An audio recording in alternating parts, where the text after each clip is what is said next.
这个喙暗无够用，所以一个喙暗拢会挂几若工。网络顶嘛流传一寡喙暗的复会说，譬如讲喷酒精会当来延长着喙暗的寿命，但是专家讲安尼唔对哦。来看今仔日的拍假特工队。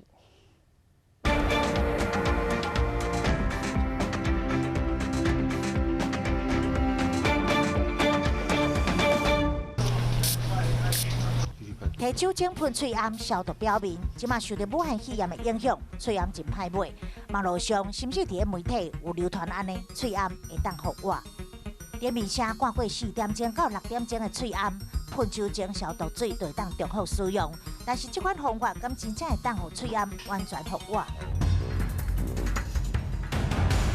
水倒到口罩上面。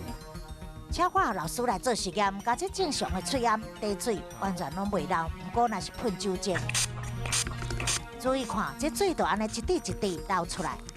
水表面上比较大，所以我们刚刚可以透过瓶子看出来，水的是凸起来一个很大一个。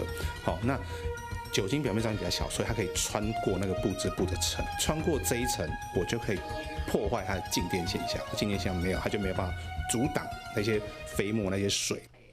喷酒精敢会破坏喙暗的结果？伫100杯电水含加里面，正常喙暗的防护层的静电棉看袂出有一点仔空隙，但是若喷过酒精了后咧，就明显看到静电棉被破坏、变形、破空，互喙暗过滤效果是拍折去。